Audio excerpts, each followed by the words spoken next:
pradedu, dar keletą žodžių tik tai pridėsiu prie įžangos. Aš Olga Polivikova, viena iš organizatorių ir iniciatorių asociacijos, kuri vadinasi Pilietinio dialogo iniciatyva. Artur Truš yra liberalų, pasakyk teisingai. Liberalų sąjūdžio Klaipėdos skyriaus pirmininkas. Taip, jo Klaipėdos skyriaus pirmininkas, taip teisingai pasakyti. Aš pati esu iš kultūros, atstovauju kultūrą, gyvenu kultūrą, organizuoju kultūrinius renginius ir taip toliau. Ir atėjo laikas, kai mes supratome, aš supratau asmeniškai, kad kilo labai daug klausimų, kurie visuomenė nelabai keliami dėl įvairių priežasčių. Nėra prasmės įvardinti dėl kokių, bet mes supratome, kad tuos klausimus, kurie liečia ir tautinės mažumas ir imigrantus Lietuvoje, juos reikia įvardinti ir žinau, kad tai yra kartais nelabai patogus klausimai, bet apie tai mes nusprendėme kalbėti, kaip kažkada buvusi Seimo pirmininkė. Seimo pirmininkė.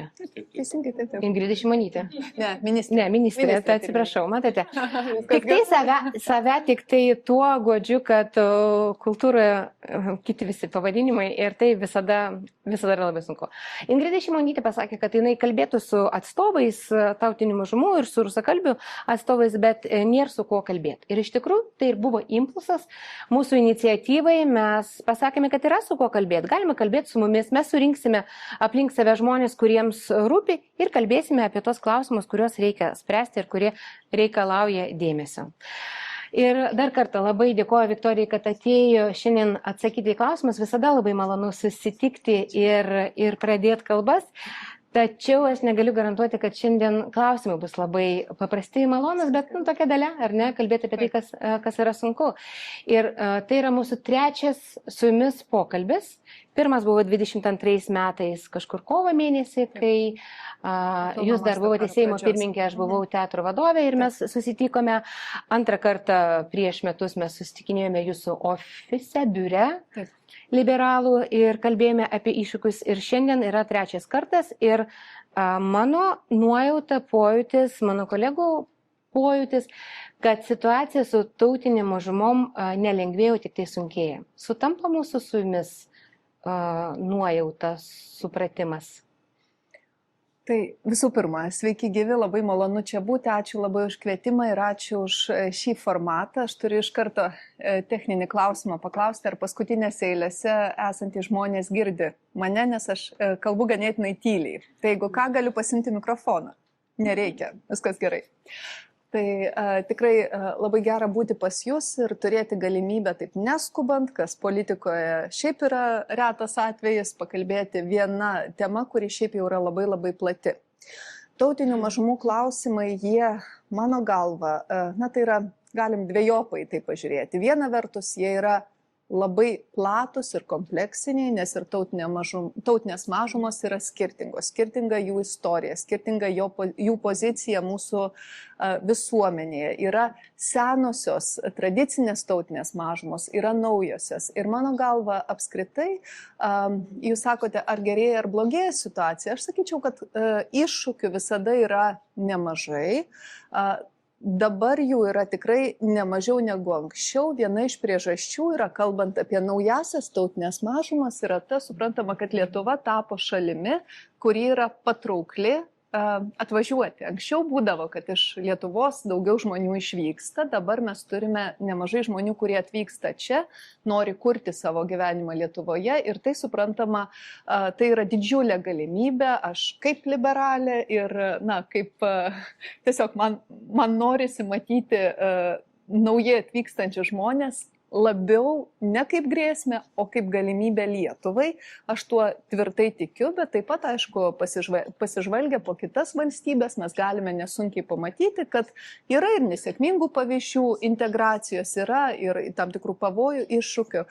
Bet šiandien mano jausmas, kad mes labiau kalbėsim visgi ne apie naujas tautinės mažumas, bet apie tradicinės, be jokios abejonės ir, aišku, matyti tas, kurias apjungia rusų kalba ir šiame kontekste labiau mes kalbėsime apie švietimą, apie kultūrą, apie tai, kaip jaučiasi rusų tautinė mažuma, rusakalbiai ir ką galim padaryti, kad mes, matyt, geriau integruotumėmės ir kartu gyventumėm, sugyventumėm.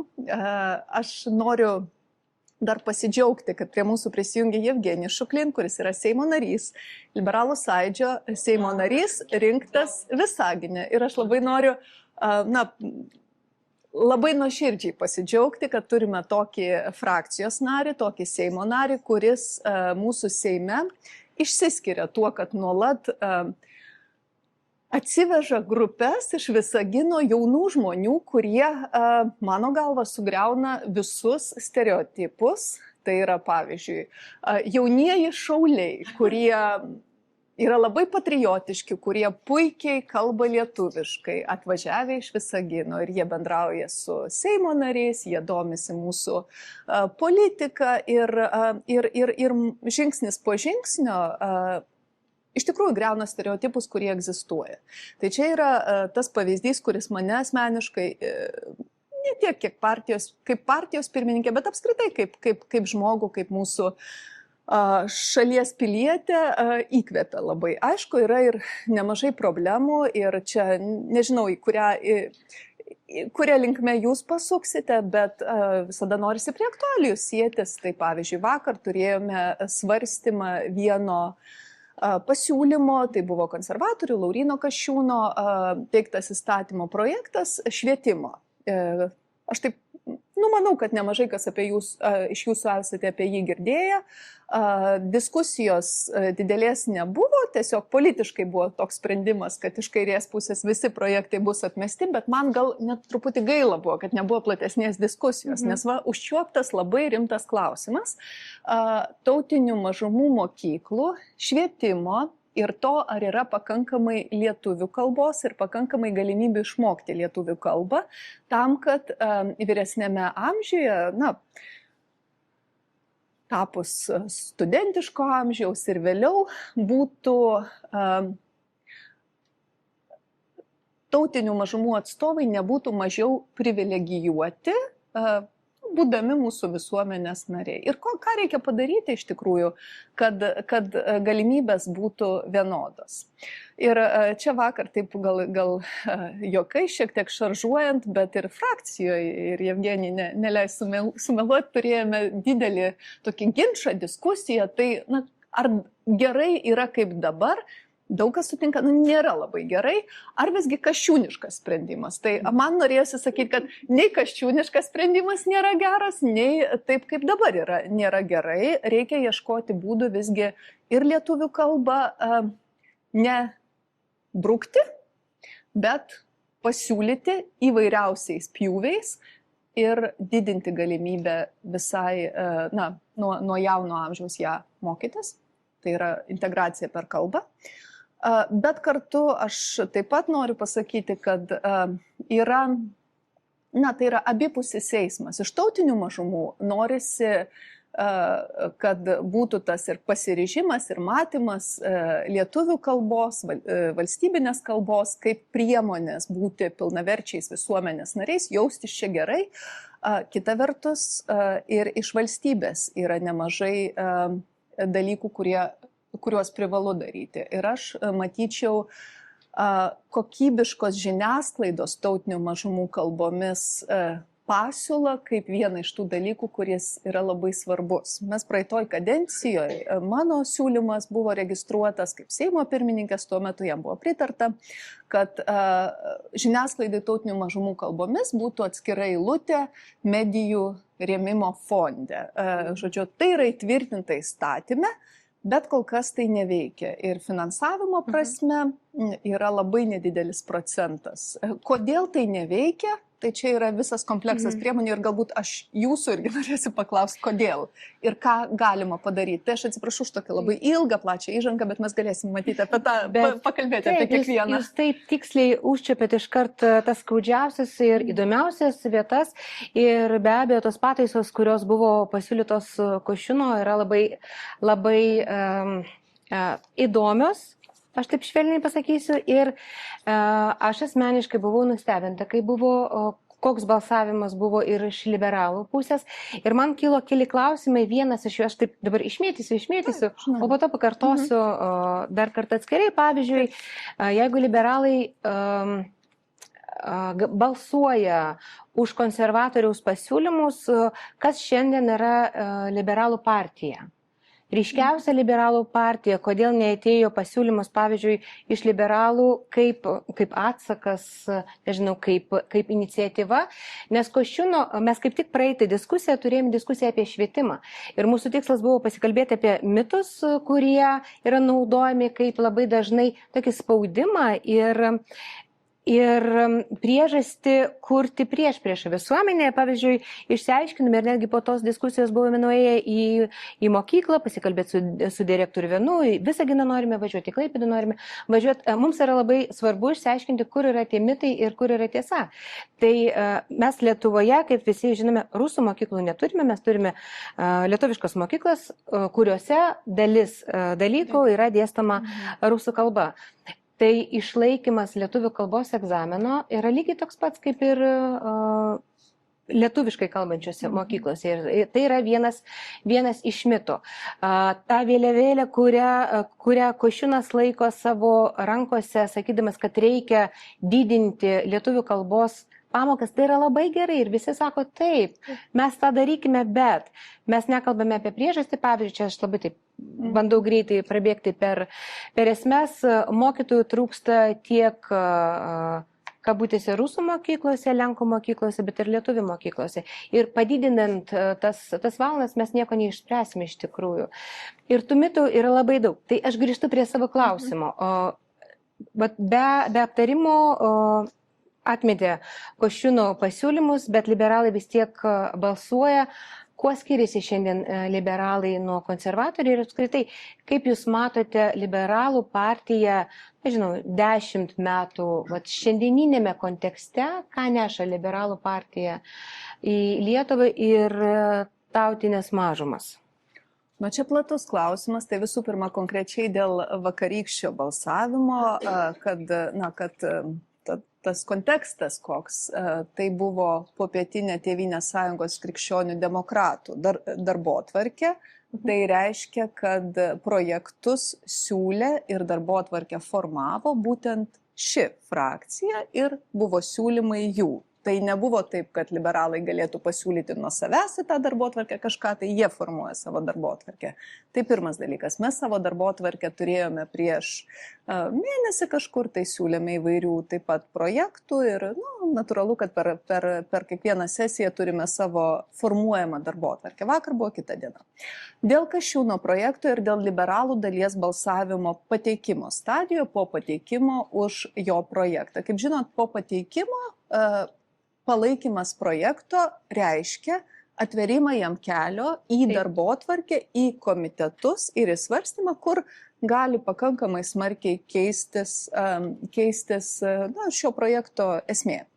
Mano pozicija buvo, kad minusų yra, minusų, kurie su prieštaravimais mūsų susitarimams ir ES, kai kurie formate pasirašytiems yra daugiau negu pliusų, tačiau aš nesutikčiau su požiūriu, kad kaip pasakyti, kad nėra, kaip anglai sako, grain of salt, kad grain of truth tame, ką siūlo Kasčiūnas.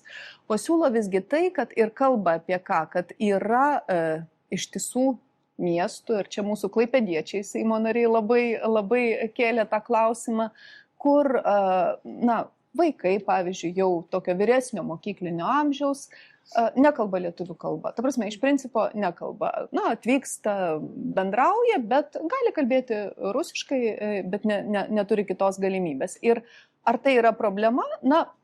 Visų pirma, tai yra problema jiems, nes jų galimybės yra gyvenant Lietuvoje apribotas. Skaičių žmonių, kurių pagrindinė bendravimo kalba yra rusų, Lietuvoje su imigracija auga. ir tikėtina augs toliau. Ta mes matome Vilniuje, tą mes matome kai kur kitose vietose. Aš esu šiaulietė, to Šiauliuose mes nelabai jaučiame, tai yra tokios kaip ir, tokio klausimo nekyla, bet Vilniuje tai yra labai akivaizdu. Ir natūralu, kad politikams kyla klausimas, kaip suteikti daugiau galimybių arba šio projekto atveju, kaip įpareigoti, kaip pastumėti arba priversti netgi mokytis lietuvių kalbos nuo kuo ankstesnio amžiaus. Dabar dėl liberalų ir konservatorių. Aš labai nesutikčiau su tuo teiginiu, kad liberalai ir konservatoriai yra kažkaip tai supanašėję. Aš kaip tik sakyčiau, kad Laurynui Kasčiūnui tapus pirmininku mes esame labai pakankamai skirtingi ir skiriamės dar labiau, mūsų takai išsiskiria, nors praeitoj kadencijoje mes dirbome vienoje vyriausybėje, vienoje koalicijoje, tai natūralu yra dalykų, kurie mus sieja ir galbūt tų dalykų, kurie sieja yra daugiau, bet tautinių mažumų klausimų su liberaliuoju konservatorių flangu mes labai dažnai rasdavome bendrą kalbą ir padarėme kai kurių dalykų, kurie per dešimtmečius buvo atidėliojami, beje ir socdemų dalis mums padėjo, tai yra 3 lotyniškų raidžių rašyba asmenvardžių, ji yra aišku labiau aktuali Lenkų tautiniai mažumai, bet kokiu atveju tai buvo didelis proveržis, tai buvo žmogaus teisių klausimas ir aš labai didžiuojuosi tuo padarytų darbu. Ir mano jau minėtas medijų fondo pakeitimas, kuris taip pat visgi fokusą į tautinės mažumas nukreipia labiau negu buvo iki tol, taip pat buvo, manau, svarbus. Kaip aš matau liberalų, apskritai liberalios partijos raidą ateityje, aš manau, kad dabar liberalų vaidmuo yra labai svarbus, turint geopolitinę situaciją mintyje, turint tai, kad labai auga visi kraštutinumai, šiaip jau Lietuva yra nepolarizuota visuomenė palyginus su kitomis. Duomenys rodo, kad pas mus polarizacija yra viena iš mažiausių tarp išsivysčiusių šalių, tarp Europos, aišku, apie Ameriką aš net nekalbu, ten polarizacija yra mirtina visiškai, 50-50 ir stovyklos nebesišneka tarpusavį, blogiau jau galim sakyti, nėra kur, nors tikriausiai visada gali būti blogiau. Mūsų kaimyninėje Lenkijoje polarizacija irgi dėja yra labai didelė, irgi stovyklos 2, 50-50. Lietuva ta prasme yra likusi tokia sala, kur polarizacija yra palyginus nedidelė ir kur dėl esminių dalykų mes sutinkam. Ir čia yra mūsų neįtikėtina stiprybė, todėl man atrodo, kad vienas momentas tautinių mažumų klausimai turi būti kuo labiau per dialogą sprendžiami, siekiant tą mažą polarizacijos procentą ar lygį išlaikyti. Kai tendencijos visame pasaulyje yra eiti į kraštutinumą, kraštutinė dešinė, kraštutinė kairė, visi rėkia, radikalai ir nebelieka centro. Nebelieka centro, visuomenė, iš esmės draskosi ir tada labai sunku yra, sunku susitarti dėl esminių dalykų. Kodėl taip atsitiko, kad Lietuvoje polarizacija yra palyginus nedidelė? Aš spėju, nežinau, matau, kad Irmina yra čia, kuri matyti irgi galėtų pasisakyti kaip mokslininkė tuo klausimu, bet aš spėju, kad dėl to, kad mes dar mūsų atmintyje yra šviežias nepriklausomybės atkūrimas ir pagrindiniai klausimai saugumo, gynybos, užsienio politikos, noras tapti ES, NATO nariais buvo tie klausimai, kurie mus siejo ir jie buvo svarbesni už visus kitus. Tarkime, mes galim ginčytis, nežinau, dėl partnerystės ar dėl mokesčių dydžio ar progresyvumo, bet gale dienų tai yra šiek tiek mažiau svarbus klausimai ir dėl jų mes nesusipyksim mirtinai, o dėl esminių klausimų mes galim sutikti. Tai va čia yra didžiulė vertybė ir aš matau tautinių mažumų vaidmenį tame kaip labai labai svarbu, sutvirtinanti mus kaip visuomenę. Kuomet buvau Seimo pirmininkė, jūs žinot, kad tie 4 metai anie atrodė sudėtingi, dabar atrodo, kad dar sudėtingesnis pasaulis darosi, bet po pilno masto karo pradžios vienas iš pirmųjų dalykų, kuriuos dariau aš pati ir beje ir Ingrida Šimonytė tai darė, tai nebūčiau tikra, kad visiškai tikslu sakyti, kad jinai nenorėjo kalbėti su rusų tautinė mažuma, nes pradžioje, Tik norėjo. man atrodo, Tai nežinojo su kuo. čia jos galbūt komentaras galų galia, taip, ji gal ir geriau pakomentuotų, bet aš pamenu, kad susitikimai pirmieji buvo su ukrainiečiais, su rusų tautinė mažuma, su baltarusių tautinė mažuma, būtent su mintimi, kad tikrai labai svarbu yra išlaikyti tą tokį, žodžiu, susitelkimą, nesusidraskimą, ypatingai suvokiant geopolitinį kontekstą. Tačiau, tęsiantis Rusijos agresijai prieš Ukrainą, kasdien mus pasiekiant baisiems video nuotraukom apie žudynės, apie vaikų žūtis, negalima ignoruoti to, kad dalies žmonių, dalies Lietuvos visuomenės galvose tai yra susiję ir su rusų kalba, ir su Rusijos istorija, ir su kultūra.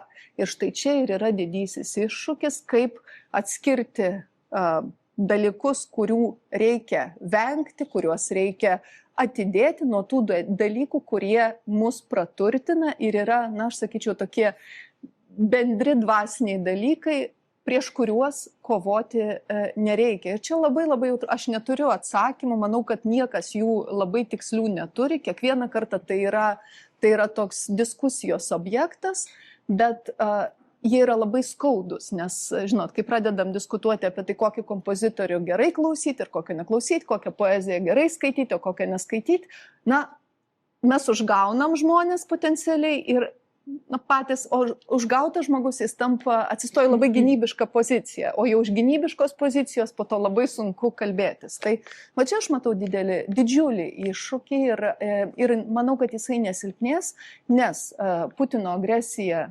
tęsis, ji tikėtina bus dar tik tai brutalesnė ir mes iš tuo pasauliu turėsim gyventi.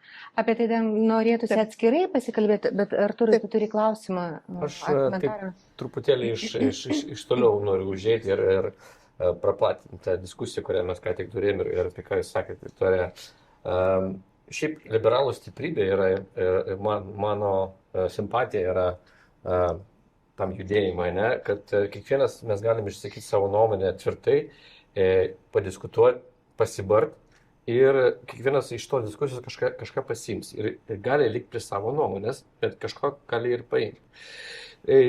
Kalbant apie Klaipėdos kraštą, yra šiek tiek kitoks burbulas negu Vilniaus kraštas ir šiek tiek kitoks burbulas negu Visagino kraštas. Ne?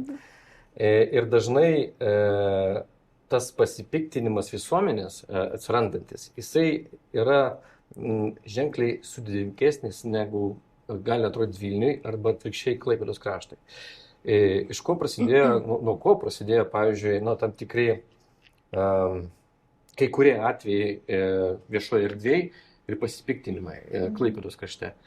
Žmonės, kurie čia gimė, bet kadangi dėl krašto specifikos labai uostas, jūrinis miestas, turi senelių, tėvų, kurie iš esmės kilę iš Sovietų Sąjungos buvusios. Ugdymas vyko rusų kalba, bet vaikai, kurie užaugo ir mokėsi ir gyvena dabar, nesupranta to paveldo. Jie tiesiog kalba, jų kalba yra šeimoje rusakalbė ir jiems tai yra natūralu, bet jie tokie patys patriotai. Kai prasidėjo geopolitika ir kas vyksta. Iš esmės, tie žmonės pradėjo jaustis įkaitai Putino, jis vogė jų kultūrą, vogė kalbą ir jie pradėjo bijoti kalbėti net viešose erdvėse, nes rodys pirštais. Tokios buvo nuotaikos kai kur. Paskui ateina įstatymai, kurie palaiko lenkišką pusę, ne? O apie rusakalbių kažkaip iš šono nuėjo. Paaiškink plačiau tą dalyką apie įstatymą, kuris liktai atskiria Lenko. Taip, ir išėjo įstatymas tautinių mažumų apie tai, kad kodėl Lenkai daugiau palaikoma, nes tai yra ES šalies kalba, kurią mes privalom palaikyti ir tai yra tautinė teisė. Iš šitos pusės. O rusų kalba tai nėra ES kalba. Tačiau Klaipėdos krašte ir Visagine daug tų sukalbių buvo ir jie pasijautė, mūsų pradeda spausti, dėl ko nesupranta visuomenė.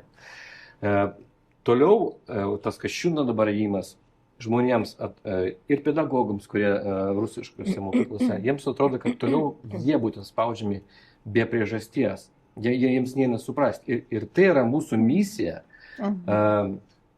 teikti ir diskutuoti viduje, ar mes teisingai darome plačiuoju mastu ir taip pat dialogą vesti su žmonėm, kurie jaučiasi spaudžiami. Mūsų piliečiai, aš nekalbu apie atvažiuojančius piliečius. Ir šitoje vietoje, aš taip save laikau grinų liberalų, turiu tokį klausimą. Ar mes geopolitiniam kontekste, tam tikram spaudime informaciniam, ar patys neprarandam savo identiteto, liberalizmo nuomonės ir tos tvirtovės ir nelinkstam link kartais link didesnių kraštutinumų. Ir čia mano klausimas, ar mes neprarandam savo liberalios idėjos, kai mes turime būti vieningi ir plačiai diskutuoti atsižvelgiant į kiekvieną burbulą. Toks būtų mano klausimas. Aš manyčiau, kad mes tikrai aš ir matau tą liberalų misiją Lietuvoje laikyti sveiką protą, racionalumą, centrą dabar, kai jo šito dalyko mažėja. Ir nuomonių įvairovė, kaip pats sakai, yra didžiulė vertybė pas liberalus, bet tai nereiškia, nuomonių įvairovė tai nereiškia, kad nėra vertybių, kad maždaug vienas tą galvoja, kitas tą, susitikom, ten pakalbėjom ir kiekvienas su savo nuomonė išsivaikščiom. Ką reiškia nuomonių įvairovė? Kad yra dalykai vertybiniai, dėl kurių mes sutinkam. Mums labai svarbios yra žmogaus teisės, tautinių mažumų klausimai yra neatsiejama žmogaus teisių dalis. Todėl aš praeitoj kadencijoje daug ginčijausi su Laisvės partija, pas mus buvo visą laiką toks nesutarimas, jie žmogaus teisės labiau susiaurino tikrai iki 2 klausimų, vėliau tik tai kadencijos pabaigoje suvokia, kad tai yra klaida, pradėjo užkabinti tautinės mažumas kaip 3 klausimą, bet šitoj vietoje mes buvome juos aplenkę toje konkurencijoje kovoje, nes mums tai buvo tikrai svarbu. Tai ar mes neprarandame šitos dalies, aš tikrai manyčiau ne, ir aš kviečiu matyti bendresnį kontekstą. Pažiūrėkite, kas vyksta ir įvyko Latvijoje ir Estijoje. Ten uždraustos yra tautinių mažumų mokyklos. Aš tikrai, ta prasme, šitoje auditorijoje kviečiu matyti kontekstą, kiek daug Lietuvoje yra tokio liberalaus požiūrio į tautinės mažumas lyginant su kaimininėmis šalimis. Ir man dažniausiai tenka atsimušinėti ir atsakyti į klausimą, o kodėl jūs nepadarėte taip kaip Latvija ir Estija, o kodėl apskritai yra čia, kaip sakyti, mokyklos. Taigi visi galėtų lietuviškai mokytis nuo pat pradžių.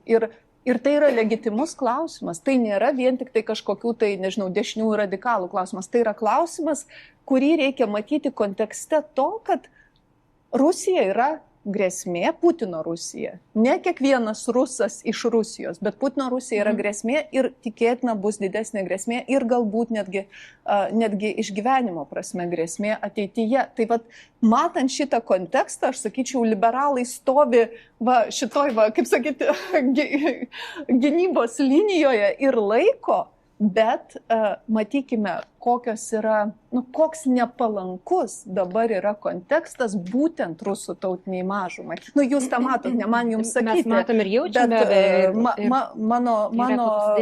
Mano šeimos istorija irgi yra tokia, kaip sakyti, mišri. Mano močiutė buvo rusė. Mano senelis buvo ukrainietis ir aš labai gerai, ir aš dvikalbė buvau nuo pat gimimo, mano mama su manim kalbėjo lietuviškai, tėtis rusiškai, su ta dvikalbystė aš išaugau, dabar rusiškai netaip gerai kalbu, nes tiesiog nesipraktikuoju, kiekvieną dieną su tėčiu susitikę kalbam ten, ką pavalgė ir dar kažką, ir kaip reikalai, bet ta prasme, nereikia mums, mes daugmaž įsivaizduojam, koks tas yra kontekstas, bet situacija yra ypatingai nepalanki, todėl labai reikia visų, kultūrinio dialogo, pilietinio dialogo formatų. Dėl to ir norime tų diskusijų, kad palaikytume tą kontaktą ir pokalbius.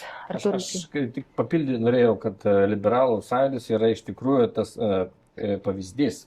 Eugenijus Seime, aš pirmininkas, mano nėra lietuviška pavardė, jinai yra ukrainietiška, su lenkų priema iš tikrųjų, bet tai parodo partijos, approach tą vadinamą, kaip yra kreipiamas į tą klausimą žmogaus teisų ir tautinių mažumų.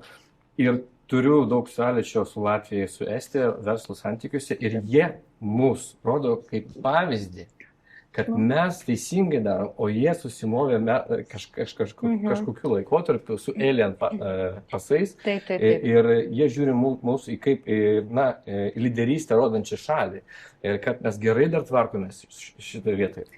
Vienintelis, ko turbūt mums trūksta ir kaip jūs paminėjote, mums trūksta vadinamo pakaitalo. Jeigu mes, pavyzdžiui, ten kai kuriems sluoksniams nuimam kažkokį televizijos kanalą, kuris skleidžia propagandą, mes turime kažkuom pakeisti.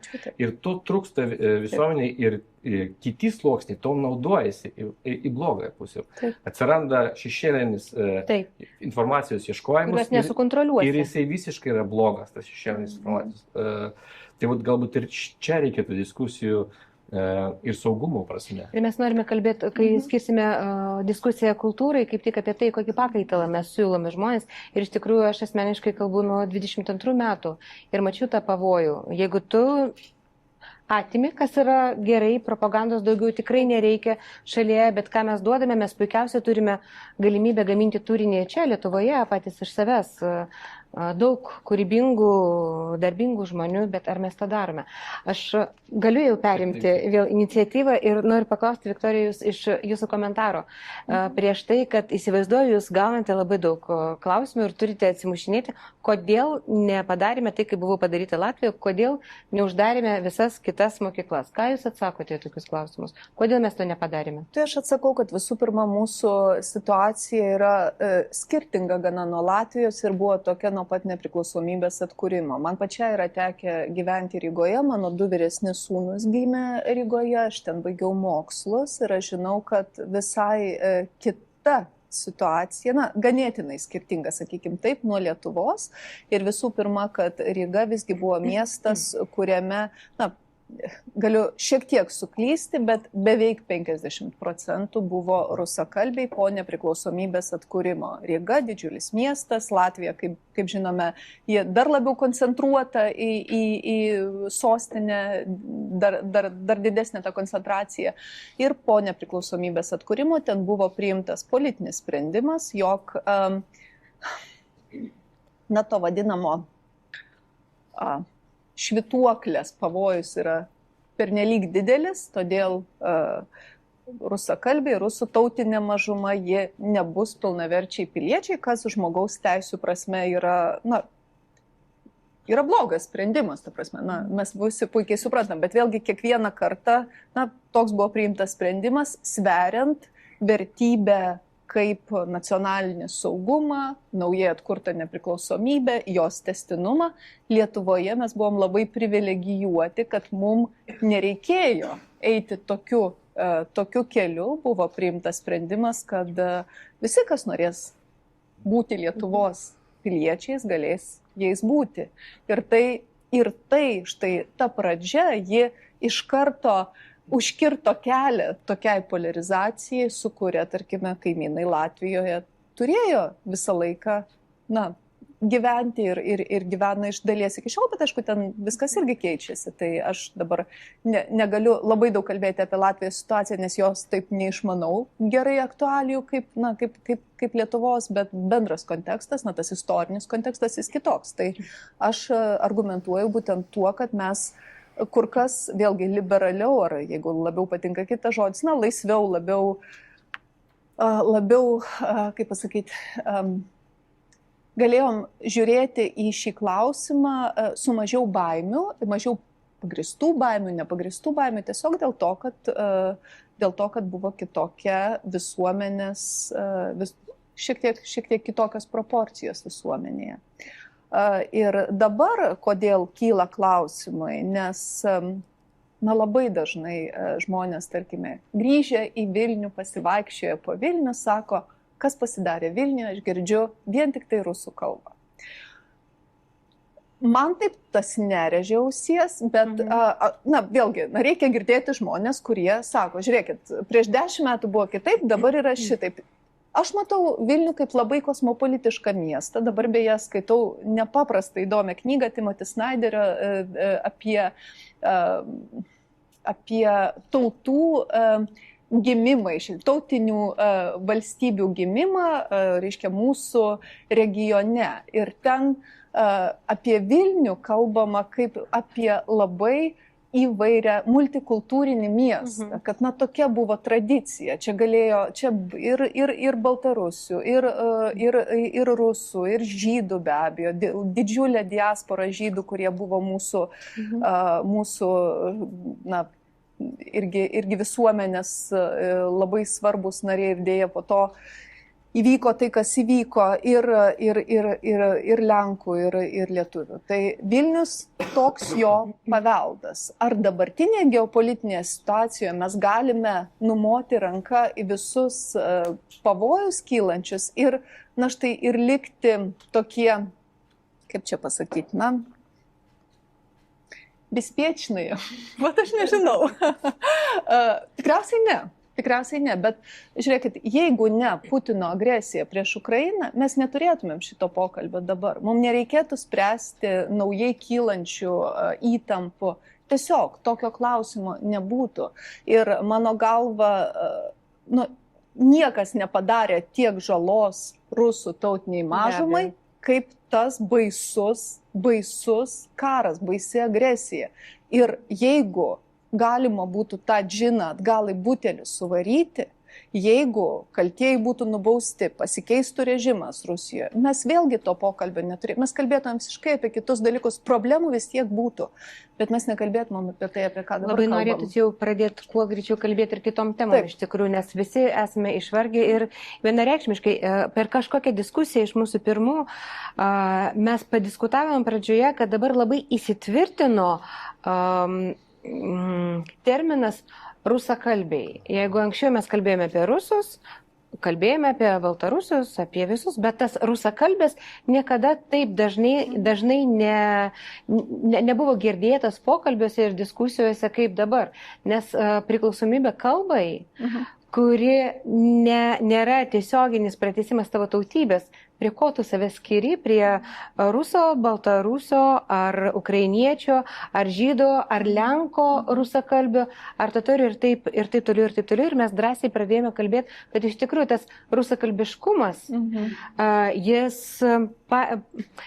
jis padaro įkaitais ne tik pačius rusus, kurie save priskiria prie, nes šiaip Lietuvoje, ypatingai iš etninių, labai sunku pasakyti, kas tu esi rusas, nes mes visi baltarusų turime, ukrainiečių turime ir tu daugiau turi priklausomybę kalbai, kultūrai kaip kalbai, o ne pačiai tautybė, ar ne? Bet iš to klausimo aš turiu visai paskutinį ir mes pereisime prie klausimų. Taip, gerai. Aš, tu ir tada atiduodame dar laiką auditorijai. Labai smagu girdėti, kaip jūs, Viktorija, matote visą lauką, kad situacija nėra tokia bloga, kad yra tas laukas, kuris radikaliems pamastymams ir pasiūlymams visgi yra atsvara ir diskusijos vyksta, kad mūsų situacija tikrai skiriasi negu nuo Latvijos ir nuo Estijos, kad yra tų dalykų labai gerų. Tačiau kur yra, pagal mano supratimą, deguto šaukštas visame tame gražiame meduje. Prieš kažkiek laiko vyko nuostabi tiesiog konferencija, kurią organizavo Tautinių mažumų departamentas ir dar kartą siunčiame linkėjimus Dainiui Babilui. Iš tikrųjų buvo naudingas, puikus renginys, kurį tarp kitko galima peržiūrėti YouTube ir visos 2 dienos yra įrašas tų 2 dienų. Ir Midieskopas pristatė savo įžvalgas ir savo tyrimus. Kad situacija pablogėjo iš tų tyrimų mes pasakyti negalim, bet mes tikrai galim pasakyti, kad padidėjo neapykantos kalba. Ir tie dalykai, kuriuos mes girdėjome visai neseniai Klaipėdoje, ar ne, kai pajuokavo komikas ir pasakė, kad rusakalbiai tai yra šiukšlės, Galima įrodyti, kad jis to nesakė, bet tai toliau ir tai toliau. Kas iš mano logika, humoro supranta, kaip sukonstruotas buvo tas juokelis, kai klausančius iš Ramanausko, man atrodo, ar ne, klausančius garsiai rusų muziką reikia šaudyti, Kasčiūnas, Laurynas leidžia savo pasakyti, kad visus nelojalius, atspėk, kas tie nelojali, reikia šaudyti. Mes išgirstame tokius kategoriškus pasisakymus ir atrodo, kad dabar yra siunčiama žinutė, reikia išsiaiškinti iš ko, kad taip galima. Tam vaikinui, kuris pajokavo, prasidėjo tyrimas ir baigėsi. Ir nieko neužsibaigė. Ir tai irgi yra žinutė, kad žinokite, taip galima. Jūs truputėlį tai pabars, bet taip galima. Ramanauskas taip galima. Ramanauskas, kuris dabar dalyvauja irgi viename iš tyrimų prokuratūroje, Kasčiūnas eina pas žmogų, kuris ir dalyvis, ir neapykantos kalbos skleidėjas. Prie ko aš vedu prie Mediaskopų. Ir komentaras ir išvadas buvo labai stiprus, mane jis paveikė ir aš dabar jį savyje nešioju. Pristatinti Mediaskopos rezultatus, pasakė štai kokį dalyką. Vyriausybės kryptis gali būti vienokia. Ir vyriausybė gali skleisti savo politiką apie tai, kad multikultūriškumas yra mūsų stiprybė. Tačiau jeigu medijos nepritarė, ta neapykantos kalba pasuka visą laivą kitą kryptim. Ir tą visą medų mes nematome, bet mes maudomės tame degute, kuris ateina iš tos neapykantos kalbos. Ir mano klausimas, aišku, ką jūs apie tai galvojate ir kam naudinga, kokiems žaidimams, kokiems tikslams, kodėl mums yra naudinga, kažkam naudinga turėti tą neapykantos kalbą ir taip ją palaikyti, taip leisti jai toliau vystytis be kažkokių pasiekmių. Nu, aš iš eilės pasitengsiu atsakyti. Pirmiausia, dėl Lauryno Kasčiūno. Tikrai ne mano darbas būti konservatorių advokatė, o ypač Lauryno Kasčiūno. Bet teisybės dėliai, būkime sąžiningi, jis nėra tiksliai jo citata, kad reikia šaudyti. Buvo pasakyta mano galva netinkamai, bet reikėtų teisybės dėliai surasti tą tikslę citatą, ją galima interpretuoti ir jis dėl to yra skundžiamas į įvairiausias, bet būkime sąžiningi, nes ne visai taip jis pasakė, nors pasakė taip, kaip neturėtų sakyti mano galva, bet čia mano asmeninė nuomonė. Dabar dėl klaipėdiečio komiko. Artūras buvo vienas iš tų, kurie sureagavo iš karto į šitą pasisakymą ir tai, man atrodo, yra labai svarbu. Mes kaip visuomenė, demokratiška visuomenė, demokratijoje yra įvairiausių nuomonių. Ypatingai dabar, kai yra antiek užkilusi temperatūra visur, visame pasaulyje, kai tiek visko vyksta. Klausimas yra, kaip mes reaguojame kaip visuomenė. Tai štai, kai tas vaikinas pasakė šitą dalyką, kurį pasakė, ir Artūras reagavo, ir daug kas reagavo, ir jam, ta prasme, atsaką jis gavo, kai Algis greitai pasakė tai, ką jis pasakė. Aš ir pati kaip Seimo pirmininkė reagavau, ir į institucijas buvo kreiptasi, ir galų gale jis, bijau suklysti, bet man rodos, jisai oficialiai atsiprašė. Jis buvo priverstas oficialiai atsiprašyti dėl savo žodžio, tas buvo. Kodėl Laurynas Kasčiūnas su Algiu greitai turi podcastą? Čia klausimas yra jam, ne man. Aš neturėčiau, bet nenoriu toliau tai eiti, čia yra jų reikalai. Ar jūs sakot, kam yra naudinga? Aš nemanau, kad kažkam yra naudinga. Tiesiog, vėlgi, pluralistinėje visuomenėje, ypatingai visuomenėje, kurie yra įaudrinta šalia vykstančio karo brutalaus. O nuo to konteksto mes niekur nepabėgsime. Neapykantos kalbos yra tiesiog, tai kaip reiškinys jis yra, jį reikia reaguoti. Tai va čia klausimas yra, kokia yra visuomenės daugumos reakcija. Kuomet buvo prezidento rinkimai praeitais metais, kada čia buvo gegužės mėnesį, ar ne? Ir pamenat, buvo toks vienas kandidatas, kuris buvo atvirai prokremliškas. jis nebuvo rusų tautybės, jis buvo lietuvių tautybės, bet jis gavo nemažai palaikymo ir aš pamenu, kad buvo reakcija kai kurių politikų tokia kaltinanti kai kuriems regionams, kodėl jūs palaikote šitą kandidatą. Tai man atrodė, tas buvo labai ydinga, nes kokio atsako man norėtųsi, kad tie patys politikai, valstybės vadovai, lyderiai važiuotų į tuos regionus, darytų susitikimus, kalbėtųsi ir vėlgi, kad mes turėtume informacinę alternatyvą tą informaciją, kurią gauna, vartoja, reiškia, žmonės, kurie galbūt yra ir suklaidinti. Tai aš tuo pilnai tikiu. Bet vienas iš tokių argumentų, kuriuos aš naudoju dažniausiai šitoje diskusijoje konkrečiai, kad tam, kad tu turėtum antivalstybinės pažiūras, lietuvių kalba gali būti vienintelė kalba, kurią tu moki. Tai tau nesutrukdys galvoti, kad reikia draugauti su Lukašenka ar kad plombyras Sovietų Sąjungoje buvo pats skaniausias. Taip, statistiškai suprantu, kad tikimybė didesnė, bet Janutienė, kiek aš suprantu, tai 100% lietuvė, bet ar tai kažką keičia? Mano galva ne. Koks uždavinys yra mums? Mums uždavinys yra kaip visuomenė ir kaip politikams padaryti taip, kad tautinių mažumų atstovai, žydai, lenkai, rusai, baltarusiai jaustusi kaip tos tautinės mažumos, net ne mažumos, o tautinės bendrijos Lietuvos piliečiai. Tai šiaip labai paprastas uždavinys, tik tai, aišku, kelias visada yra vingiuotas, bet vėlgi grįžtant prie to, aš matau ir atskirą, ir kitą pusę, kad yra dedamos pakankamai didelės pastangos, kad kuomet yra tokia neapykantos kalba, kad jai būtų atsakas. Nes mes turim ką saugoti, tą brandolį visuomenės, kuris yra nesuskilinėjęs ir nekenčia vienas kito. Jį labai, labai reikia saugoti. Ir pažiūrėkit, kaip piketai kažkokie yra prieš valstybės kažkokia esminė linija ar kas. Buvo maršistų judėjimas, buvo visokių dalykų.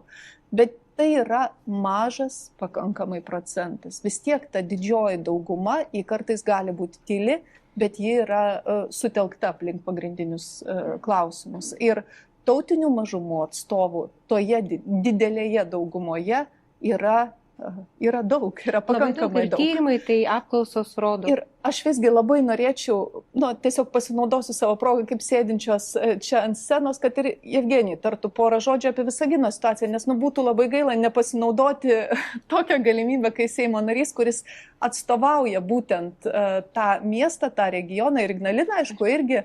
Tai, Jevgenijai. Su visa kėda. Dar kartą. Tai truputį papasakosiu apie mano situaciją. Tai gimęs Rusijoje, tėvai iš Rusijos, susipažino Visagine. Taip atvažiavo tėvas statyti atominę elektrinę, taip ir susipažino. Ir visą savo gyvenimą gyvenu Visagine. Tikrai negaliu skųstis, niekada neturėjau problemų, ar dabar frakcijoje, ta prasme, arba Seime dabar. Arba prieš tai, kada turėjau profesionalią sportininko karjerą, niekada nebuvau spaustas, ta prasme, dėl to, kad turiu rusišką pavardę, problemų neturėjau. Bet tikrai žinau, kad tokios problemos yra. Nes kas liečia Visagino, tai noriu pasakyti irgi truputį šitus stereotipus, kad čia prorusiškas miestas, rusiškas miestas. Tai šiam momentui Visagine gyvena 43 tautybių žmonės. Tai čia geriausias pavyzdys, kaip reikia draugauti, kaip reikia rodyti tą daugiakultūrinę gyvenimą, kaip mes susigyvenam. Žinoma, dabar ta situacija ir, pavyzdžiui, mes turėjom tą diskusiją irgi Seime, ar reikia labiau spausti. Tai iš Visagino pavyzdžiui matau, kad situacija keičiasi. Pas mus buvo toks miestas šiais metais 50 metų mūsų miestui, tai kviečiu visus į jubiliejų rugpjūčio mėnesį, pasinaudodamas progą. Geras. Ten visada geri. Ir vienai auditorijai rusiškai kalbančiai ir lietuviams. Tai visiems, visi atras savo, nes kultūrinis miestas, daug bus įvairių pasirodymų, tautinių mažumų, nuo baltarusių, tatorių, ukrainiečių, uzbekų ir kitų. Tai kviečiam visus. Tai aišku, labai sudėtinga vertinti, nes kada statėsi miestas, visi suvažiavo iš visos Tarybų sąjungos ir pas mus buvo amžiaus vidurkis 24 metai, Visagino miesto turėjom 12 vaikų darželių, aišku, ta bendravimo kalba buvo rusų kalba, bet dabar ta yra asimiliacija, natūraliai vyksta, nes šiam momentui mes jau turim 5 vaikų darželius, iš kurių 3 rusiški, 2 lietuviškai vaikų darželiai, bet natūraliai vyksta, kad dabar vieną keičiam kitą, nes visi lietuviški darželiai perpildyti ir žmonės jau suprato, kad mes Lietuvos piliečiai gyvenam Lietuvoje, kad reikia, kad mūsų vaikai turėtų mokėti kalbėti valstybinę kalbą ir tas puikiai, aš dabar tą puikiai matau. Ir labiau prispaus, pavyzdžiui, žmonės, kad negalit nei kalbėti tarpusavį, nei šeimoje, kaip ten irgi buvo viešoje erdvėje pasakyta, kad net ten žiūrint televizorių šeimoje negali bendrauti kitą kalbą negu valstybinę. Taip neturėtų būti. Tai aš baigęs rusų mokyklą, bet gerbiu Lietuvą, kalbu lietuviškai, valstybinė kalba ir tikrai laikau save Lietuvos patriotu. Tai Visagino situacija keičiasi ir jinai natūraliai keičiasi. Tai aš irgi, man tas patinka, kas liečia Kasčiūno pasiūlymą, aš nebalsavau už, jeigu pratęstant šitą temą, nes tikrai iš pirmo žvilgsnio atrodo, kad šitie statymo pakeitimai neturi kažkokių pasiekmių, bet jeigu įsigilinas, aš pabendrauju su tautinių mažumų atstovais, kokių gali turėti pasiekmių, tai truputį neramina šitie dalykai. Tai dėl to tikrai negalėjau palaikyti, nes tarp eilučių paslėpta truputį daugiau negu pristatymė buvo. Kaip ir tas tautinių mažumų įstatymo punktas, kuris atskiria lenkiškas mokyklas ir visas kitas mokyklas, irgi liktai neparašyta, bet potekstėje galima ateityje turėti labai nemažai diskusijų. Ačiū labai. Artūrai, tu norėjai dar pakomentuoti? Ir ką pasakė Eugenijus, irgi šiek tiek papildyti, kad Klaipėdos kraštas tas pats vyksta. Natūraliai mažėja pirmų klasių rusakalbių mokyklose, pilnėja lietuvių kalbos darželiai, pažįstamų vaikai jau eina iš progimnazijų gimnazijos į lietuviškas, tai natūralus procesas vyksta. Kodėl, pavyzdžiui, dar yra jautrus sluoksnis? Tai Klaipėdos, pavyzdžiui, yra labai paprasta. Yra tie seneliai, kuriems dabar yra 70 metų, kurie visą gyvenimą ėjo į jūrą po 9 mėnesius. Jie neišmokė kalbos, baigė savo karjerą jūrinę, atsiranda čia ir jie labai sunkiai kalba arba nesupranta. Su anūkais jie negali susikalbėti lietuviškai, tai jie natūraliai dar šneka rusiškai. Ir tas spaudimas, kuris gali ateiti iš tokių įstatymų, ir kelia nerimą jiems, mūsų piliečiams esamiems. Tai vienas iš tokių pavyzdžių. Bet čia yra labai Klaipėdos realija. Specifinis, bet labai realus yra pavyzdys. Labai daug jūrininkų išėjusių į pensiją nekalba lietuviškai, vien dėl to, kad jie 9 mėnesius per metus praleidžia jūroje anglų kalbą arba rusišką kalbą. Grįžti čia, jie nespėja išmokti kalbos ir vėl jūrai. Tai jų toks gyvenimo būdas buvo, tas sluoksnis. Ir jie dabar yra seneliai su anūkais. Su anūkais daug pasilieka, daug bendrauja. Toks gyvenimas šiandien yra. Nesuauklėjimo už seneliais. Tai yra toks pavyzdys Klaipėdos. Bet ką aš norėjau pasakyti ir paklausti. Anksčiau, iki geopolitinių pokyčių, buvo tam tikros tautinės grupių bendruomenės Klaipėdoje krašte, kur turėjome vieną kitą lyderį ir vienijo juos, vienaip ir kitaip. Nebėra. Įvyko, kas įvyko, pabėgo ir nėra to teisingo informacinio srauto, kanalo. Tai klausimas man, ar nereikėtų liberalams pažiūrėti atidžiau į tą būtent informacinį lauką, prisimti daugiau lyderystės negu yra ir suvienyti tuos klausimus. Stipriau eiti ir prisimti atsakomybę. Tai Iš principo tikrai reikėtų, primenu, mažas disclaimeris, esame opozicijoje, tai ne mes dabar, kaip sakant, sprendžiame dėl to, kuri sritis bus labiau finansuojama, bet galime skatinti. Kas, man atrodo, svarbu, ką būtinai reikia paminėti, čia vėlgi ne tik apie rusų tautinę mažumą, bet apie praėjusius kelis metus. Vilniuje atsidarė Radio Free Europe Baltarusijos centras, taip, ir iš jo buvo transliuojamos ir yra transliuojamos žinios baltarusių kalba, kas yra ypatingai svarbu. Kur aš matau didžiausia tikriausiai problema, tai kad viena iš didžiausių problemų, tai švietimas yra vienas sritis, bet būtent informacinė alternatyva galbūt tiem informacijos šaltiniams, kurie gali būti propagandiniai. Ir, ta prasme, mes gyvename, ačiū Dievui, laisvoje visuomenėje, kur tu gali bet kada prisijungti prie YouTube'o ir pasižiūrėti tai, ką nori. Netgi telegramą skaito, net ir ministrai mūsų skaito telegramą ministrai telegramų kanalus įvairiomis kalbomis. Aš pati irgi užmetu akį laikas nuo laiko į tai, ką rašo rusų propagandistai, nes man įdomu, kaip nušviečia tuos dalykus, kurie vyksta, pavyzdžiui, mūsų šalyse. Ir man labai baisu matyti didėjantį neapykantos tiesiog temperatūrą, kuomet kalbama apie tai nacistinis Lietuvos režimas.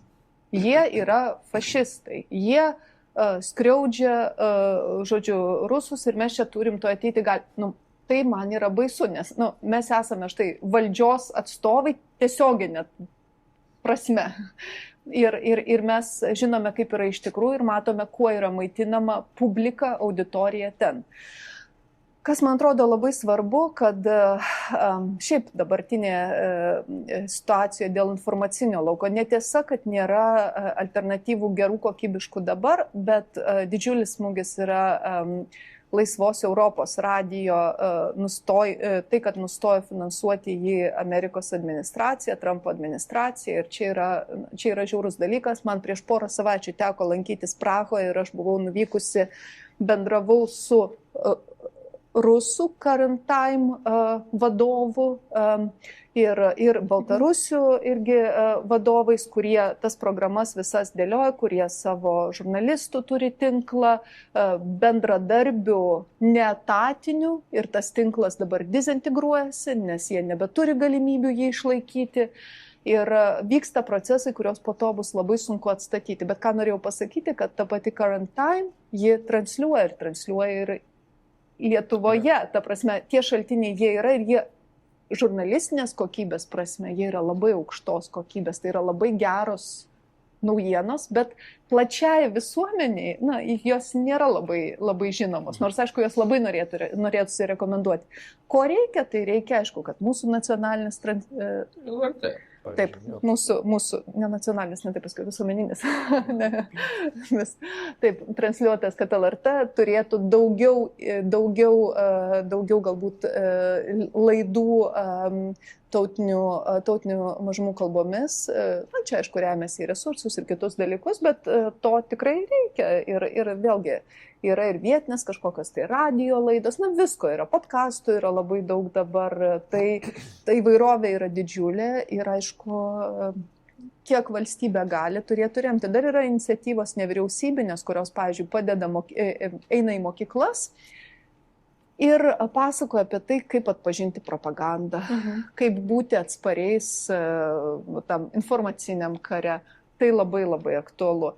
Bet aš sakyčiau, kad ir vyresnio amžiaus žmonėms tai yra labai aktualu. Ir vėlgi tautinėmis bendrijomis niekaip neapsiribočiau, nes čia apskritai yra aktualu kiekvienam išlikti blaivo proto. Taip, būtent ir atskirti, kur yra, žiūrėkit, pavyzdys iš to, kiek telefoniniai sukčiai kas savaitę išvilioja pinigų iš senolių. Ta prasme, tai čia yra baisu, tiesiog baisus pavyzdys, kuris tikėtina, yra čia kažkas tai pas mus negerai, patiklų žmonės yra linkę pasiduoti tokiem dalykam.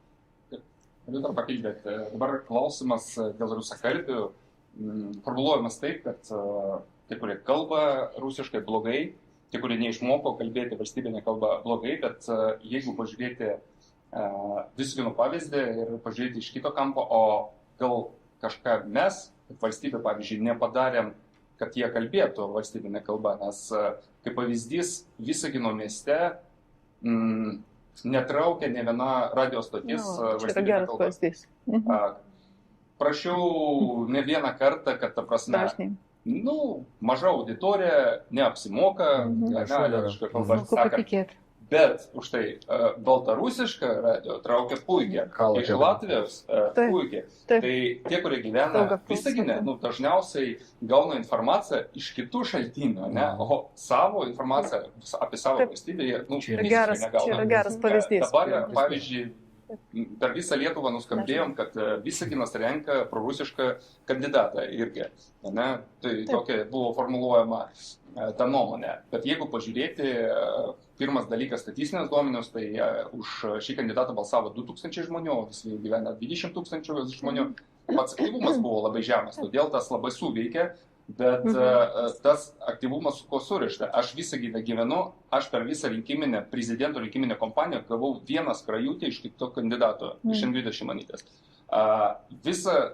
Viskas buvo prikišta Vaitkaus, jeigu jau vadinsime savo žodžimis, agitacinė programa. Ir jinai buvo ir rusų kalba prieinama, ir lietuviškai. Tai, ta prasme, jis vienintelis bendravo su rinkėjais. Niekas ten nesigilina į politiką gilę.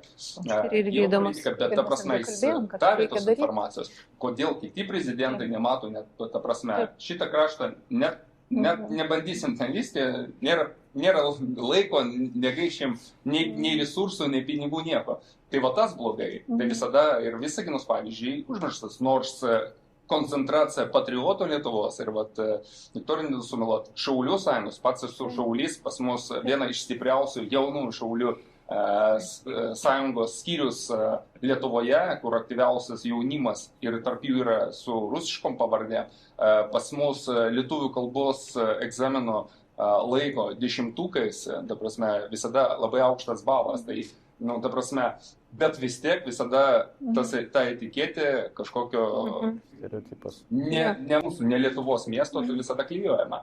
Tai man atrodo reikia kitaip pradėti, atvirkščiai, Viktorija gerai pasakė ir tas žingsnis buvo geras, atvirkščiai skatinti, remti šaltinius ir radio, ir televiziją, kad gali būti informacija, tikra informacija apie valstybės reikalus, apie valstybės poziciją būtų prieinama ir kitom kalbom, o ne vengti ir drausti. Nes visada būna atvirkščiai, jeigu mes draudžiam žmonėms kalbėti jų kalbą, tai, ta prasme, tiesiog gadinam santykius. Ačiū labai už tokį svarbų komentarą, iš tikrųjų nuostaba, kad Visagine štai taip su radija ir televizija, bet dabar atėjo laikас mūsу аудитории užduoti klausimą. Если вы сомневаетесь, что поняли все или не все, и повторите вопрос, который мы уже обсудили, если это каким-то образом уплыло из вашего внимания, это все не важно, задавайте те вопросы, которые вам важны. Если прозвучал вопрос, мы его быстренько организуем и вам перескажем. Gal aš sustosiu. Taip, aš esu kaip tik iš to paties miesto kaip Evgenijas, aš ten pabaigiau mokyklą. Ir aš galiu tik pritarti, kad tas miestas visuomet buvo šiek tiek atstumiamas nuo pačios Lietuvos ir kad ten rusai, ten kažkoks užmirštas kraštas ir yra visa Lietuva. Ir va tas... Bet tarkim, jeigu kalbant apie tą pačią žiniasklaidą, kai atsirado TV3 žinios rusų kalba, kai kurie mano pažįstami pradėjo žiūrėti jas. Ir kai mes davėm alternatyvą kaip šalis, tai tada žmonės pradėjo žiūrėti. Kai mes turėsim radiją tenais, kai mes turėsim tą pačią normalią žiniasklaidą, nes būkim teisingi, LRT rusų kalba, ten biški nubodo. Ir kai mes... Ten ir lietuvių kalba. Jo.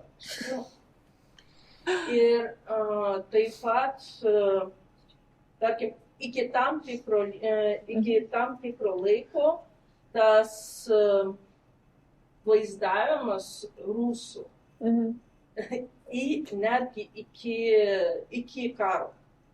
Iš mūsų buvo reikalaujama daugiau patriotiškumo, daugiau lojalumo, netgi iš tų pačių lietuvių, kurie, tarkim, galėjo išvažiuoti į užsienį ir tai buvo normalu. Jeigu rusas kažką padaro čia, tai, bet, tarkim, jeigu rusas yra, kažkur pasižymė, tai reiškia, viskas jis jau lietuvis, jis jau mūsų, bet tai nėra labai sąžininga, tai yra, the friends and the good air. Bet ką aš norėjau pasakyti, kad jeigu mes kalbėjome apie mokyklą, ta pati papildoma valanda, jinai nieko neišspręs. Aš 2 metus vadovavau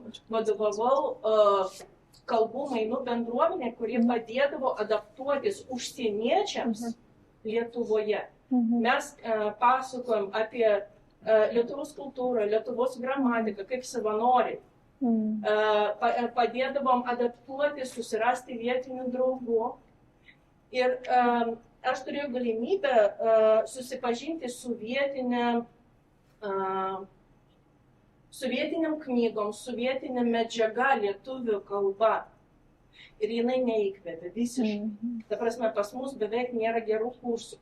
Pas mus nėra, gal prieš 10 metų buvo išleistas vienas video kursas Vilniaus universiteto. Tai yra apgailėtina situacija.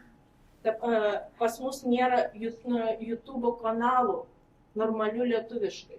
Nes tie lietuviai, kurie nori iš čia streaminti, jie pasirenka anglų kalbą, kad galėtų praplatinti auditoriją.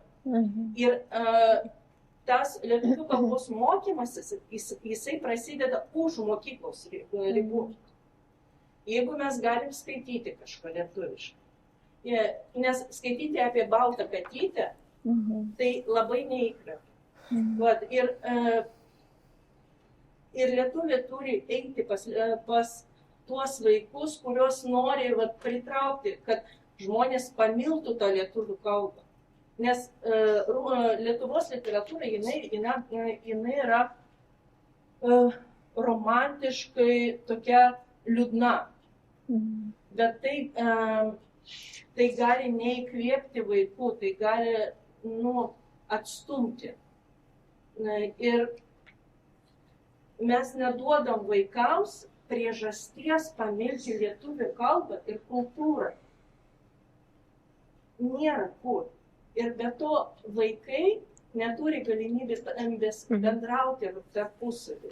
Ačiū labai už tą komentarą. Praeitą kartą, kai mes kalbėjome apie švietimą, kaip tik labai plačiai aptarėme galimybės. Pasaulis turi savo pavyzdžius, ką tik tai imk ir naudok Lietuvoje ir mes labai tikimės. Suomija, jinai daro nuostabius kursus. Ta prasme, ten kokios nors musulmonų moterims, ten jaunoms mamoms, visokioms, bet kokioms valandoms. Pas mus nėra beveik normalių lietuvių. Aš čia, kad valstybė galėtų užsiimti ir skirti. Darbo valandomis žmonės, kurie čia atvažiavo ir nori dirbti ir adaptuotis, kada jie lankys lietuvių kalbos kursus. Ačiū labai. Tai aš gal čia 2 dalykai labai teisingai užkabinti, paminėti. Tai viena tema yra naujai atvažiavę, kokias jie galimybės turi mokytis lietuvių kalbos. Ir čia yra labai nemažai, rimtas klausimas yra ir ukrainiečių karo pabėgėliams, ir kitiems atvykusiems žmonėms, emigrantams, kurie kada kaip darbo valandomis, ar tarkim, kursai yra pakankamai prieinami, ar jie yra kokybiški. Kitas dalykas yra vaikai, kurie, aš gal taip suformuluosiu, kaip taip gali būti, tas pavyzdys klaipėdietiškas, ar ne, kad atvažiuoja vaikai 12, 13, 14 metų ir jie lietuviškai nesusikalba, nors jie gimė čia, jie augia čia, jie ėjo į darželį, jie ėjo į mokyklą. Kaip taip galėjo atsitikti? Ar viskas yra teisingai padaryta ir valstybės požiūrį, ir savivaldos, ir šeimos galų gale, ir tėvų, ir kaip išvengti galimybės išmokti, bet čia, kaip sakyti, be jokio pikto klausimo, iš tikrųjų, kažkas yra netvarkoj. Ar ne, tai čia, kalbant apie švietimą, taip, jūs teisingai sakot, yra vadovėlių klausimas kokybiškų, yra mokytojų klausimas, ar yra mokytojų, kurie mokys, ir čia visose mokyklose yra svarbu, bet aš vėlgi manau, kad, žinot, valstybės santykis su tautiniam bendrijom yra abipusis eismas. Ta prasme, turi būti pastangos iš abiejų pusių. Ir kaltinimais, kaltinimai čia nieko neišspręs. Tai pastangos turi būti nuoseklios, nuolatinės iš valstybės, ypatingai per švietimo sritį, kad vaikai turėtų galimybės, kad naujai atvykę turėtų galimybės, kad reemigrantai, kurie, tarkime, atvažiuoja ir yra anglakalbiai, jie turėtų galimybę pakankamai greitai išlyginti savo žinias, atgaminti lietuvių kalbą, mokytis lietuvių kalbą mokyklose. Tai irgi yra dabar labai aktualu. Tai tų klausimų yra labai daug, bet vėlgi aš nemanau, kad čia yra tai, ko mes negalim išspręsti. Štai Visagino pavyzdys geras. Jevgenijus sako, kad lietuviški darželiai perpildyti, kad kalbos mokėjimas tampa vis labiau geras ir kad tai vyksta natūraliai. Tai yra labai geras kampas, tai tikrai tą, ką mes galime padaryti. Praeita diskusija vėlgi apie švietimą buvo viena iš įdomiausių, nes visus liečia, klausimas opus. Ir mes išgirdome iš mokytojų lietuvių mokyklų, rusų mokyklų, lenkų mokyklų, iš kūrenčių programas, kad tos programos yra paruoštos ir jos guli ant lentynų. Ir tai mums buvo nuostaba. Jomis nesinaudoja. Mums nereikia praktiškai nieko kurti iš naujo, mums reikia iš lentynos paimti ir atiduoti į naudojimą. Kur yra tas sugedęs telefonas ir kur neveikia sistema, kodėl mes tas geras praktikas nenaudojame, čia yra galbūt iš dalies ir politikų klausimas, švietimo reikia uždavinėti, nes mokytojai savo papildomam valandom jau yra susikūrę. Mokytojai savo iniciatyvą veda lietuvių kalbos klubus kažkur kavinėse. Veiklų yra labai daug, tačiau palaikymo ne visada yra, bet labai ačiū už tą kryptį. Toliau dalinsimės, nagrinėsime. Klausimas ten. Ačiū labai, kaip buvo Viktorija, Olga, Evgenijai, Artūrui už tokią diskusiją, kad sugebėjo suorganizuoti. Esu taip pat iš Visagino. Čia visas fan klubas. Sako tai, kad Visagine niekas nekalba. Ir motojas būdas, dabar čia gyvenu Vyžiai, bet noriu paminėti, kad dėl pamokos visų pirma baigiau jau biškį, kaip ne taip senai, prieš 10 metų. Ir dėl lietuvių kalbos programos tai viskas sočiai užtekdavo, nes tarkim jau 11-12 klasėje jau buvo apie 7 pamokas per savaitę, o gimtojo kalba jau buvo apie 5. Ir labai daug buvo streso dėl to, kad reikia išmokti tą ir tą literatūrą, ar pasirašyti, tarkim, rašinį kokią nors. Per daug, sakyčiau, negu lietuvių kalbos mokyklos, pavyzdžiui, nes jie turėjo mažiau pamokų. Mes, tarkim, turėjom nuo 7 iki 8 pamokas per dieną. 11-12 lietuvių kalbančios mokyklos 6-7, tai jau, sakyčiau, mes per daug jau turime. Ir dar jeigu, sakykime, taip didinti, nebūtų labai daug, sakykime, pamokų tautų mažųjų mokyklos. Tai čia toksai pirmas. Artūras labai gerai paminėjo dėl viso šito jausmas, kaip rusų kalbiai jaučiasi viduj, Lietuvoje, kad toksai poelgis, toksai, kad tokia depresija, kad visi mes kalti dėl kalbos, dėl kultūros, kad taip galim pasakyti, kodėl vokiečiai. Nes antrojo pasaulinio karo mes galėtume pasakyti, kad vokiečiai visur buvo kalti dėl to, ką jie padarė. Bet vokiečių kalba neužmiršta, tradicijos neužmirštos, visi šitie mokslininkai taip pat yra iki šiol cituojami. Viskas kaip su ta kalba ir su kultūra viskas tvarkoja.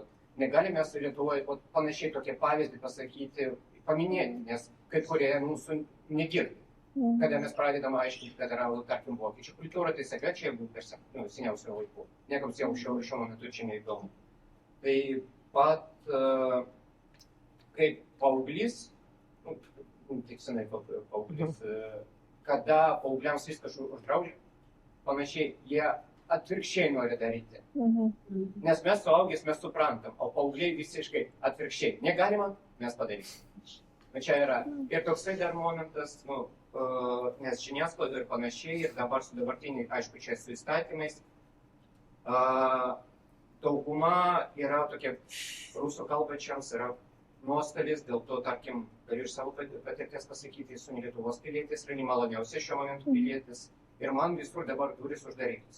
Šiandien gavau tai tą laišką, ačiū Dievui, iš prezidentūros, kad mano prašymas per prezidentą yra pas prezidentą ir laukti nežinau kiek. Dėl to aš negaliu pilnai integruoti į Lietuvos struktūrą. Ar čia nebūtų kažkoks papildomas įstatymas, kuris Baltarusijos, Rusijos piliečiai, kurie turi bent nuolatinį Lietuvos leidimą gyventi, kurie visą gyvenimą, nes aš kaip ir gimiau čia, baigiau mokyklą čia, bet čia jau toksai atvejis atsitiko. Mes esam per pusę nukirpti.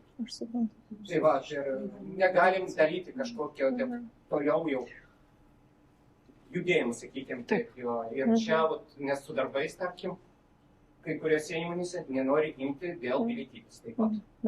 Suprantu. Sunku kažką daryti. Taip. Čia toksai momentas, kad mums piliečiams, kurie ir nori toliau gyventi, ir nori integruotis pilnai į Lietuvos sistemą, neduoda tą galimybę. Ir aišku, kaip žiūriu, nelabai daug jaunimo ateina į tokias diskusijos, kad tokios integracijos ir panašiai, kad būtų čia visiems aišku ir būtų įdomu. Taip, ačiū už klausimus. Aš gal trumpai atsakysiu, kad šiaip dabar tendencija yra, tiesiog tendencija valstybėje, politinėme lygmenyje yra griežtinti taisyklės Rusijos ir Baltarusijos piliečiams, o ne jas lengvinti. Tokia yra situacija, vėlgi nereikia man jums aiškinti, kodėl taip yra, bet taip aš taip pat gaunu prašymus įvairius kaip Seimo narė su ilgais aprašymais gyvenimiškų situacijų, kuriom gali tik tai užjausti ir suprasti, bet kontekstas yra toks, koks yra, tai aš asmeniškai tikrai linkiu, kad išspręstų jūsų situacija, jūsų problema. Visai neseniai mes turėjome balsavimą Seime, kur buvo siekis ir Baltarusijos piliečius sulyginti visiškai su iš Rusijos naujai atvykusiais piliečiais. Tai čia ne jūsų situacija, bet kita situacija. Vėlgi pavyko mums liberalams mūsų teikimu atsukti tai ir palikti visgi, kad Baltarusijos piliečius mes vėlgi traktuotume liberaliau, lengviau, kad būtų galimybės, nes mes kaip ir kviečiam juos čia atvykti ir nuo Lukašenkos režimo čia nepasislėpti, bet, pabėgti ir gyventi ir ateityje būti laisvos Baltarusijos demokratinės dalimi. Tai situacija, aišku, nėra palanki. Ir aš meluočiau, jeigu sakyčiau, kad artimiausių metų bus kažkokie tai palengvinimai. Nebus jų, bet tiesiog čia vėlgi svarbu yra...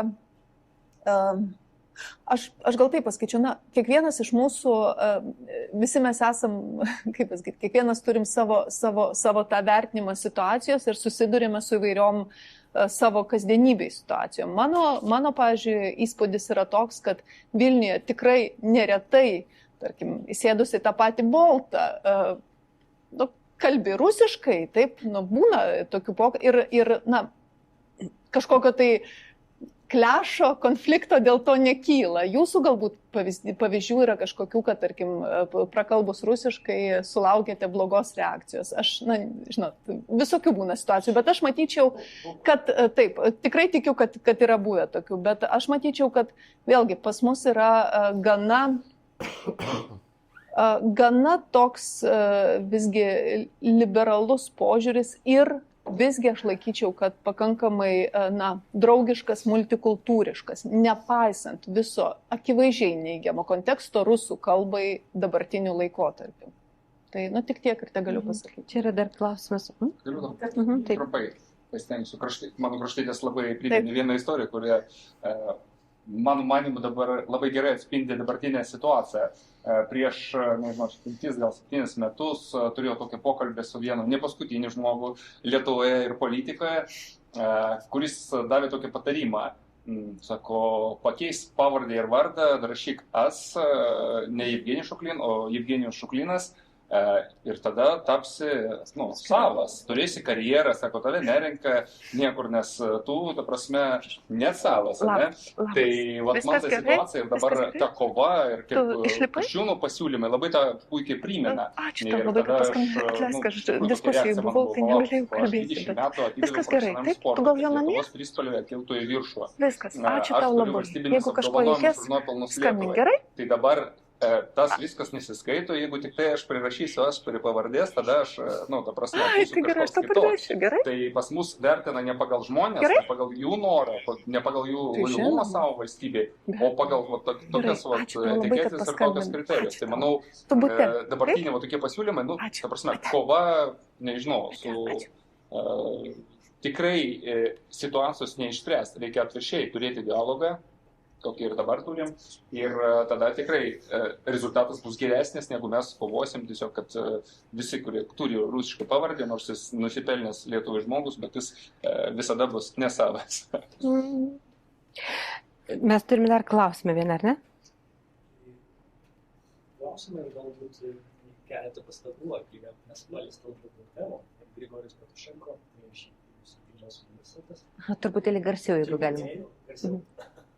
Tyrinėjau tautinės mažumas, dėstau apie tai, dalyvau kuriant tautinį mažumų įstatymą, kuris priimtas buvo 2001 dienos kitoks, pasikeitęs.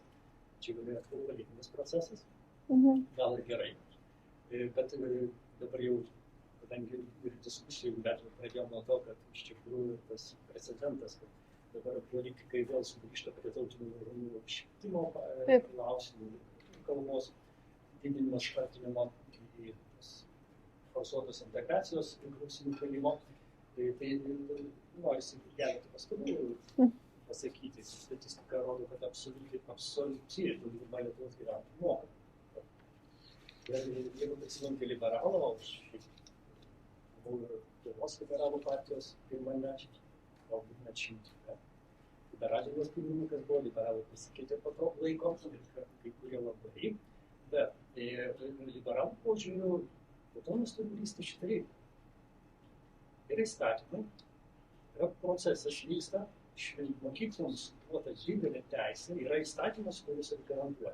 Bet ta teisė mokyklos gana neblogai, mokyklos labai skirtingos naudojas. Naudoja mokykloje, tiesa geroje, kalbėjo, rusų kalba dėstoma mokykla, kurio pasakoja, kad jie lietuvių kalbą iš tikrųjų daug daugiau praktikuoja negu net įstatymas reglamentuoja. Bet kur esminė problema yra ir mažumų švietimo mokytojų trūkumas. Ne šiaip mokytojų, o totalus mokytojų trūkumas. Tai totalus mokytojų. Jie sako, mes norim išmokinti kalbą. Tai dalinam į dvi grupės, kuris nėra mokytojų.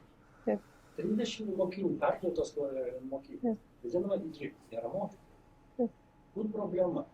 Tai palaukti, tai mažumų problema ir norim uždaryti, ar švietimo ministerijos problema? Tai palaukti, tai pasukime, kodėl politikai nekelia. O tai ką daro švietimo ministerija? Tai pasirodo, rusų ir lenkų kalboms mokymus mes neberuošėm nuo 96 metų. Bet yra procesas bendras.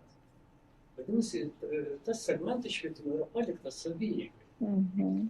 Žinia buvo apie tam tikras nuostatas, kad jau ir buvo žinai palaidoti šitas mokyklas, o pernais metais sausio mėnesį šitas klausimas neiškilo, bet kokiame kontekste iškilo. Tai pats galvojimas mes visiškai kritinį protą prarandam, bet tai iškilo ne politiko, o švietimo ministro. Punktas bandytas sakyti, kad šitą mokyklos uždarysim. Tai labai negerai.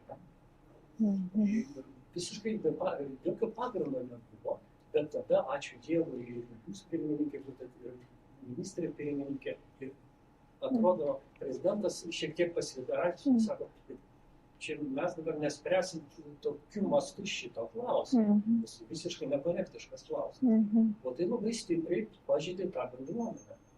Jūs suprantate? Labai stipriai. Tai didžiulis nepasitikėjimas politikams.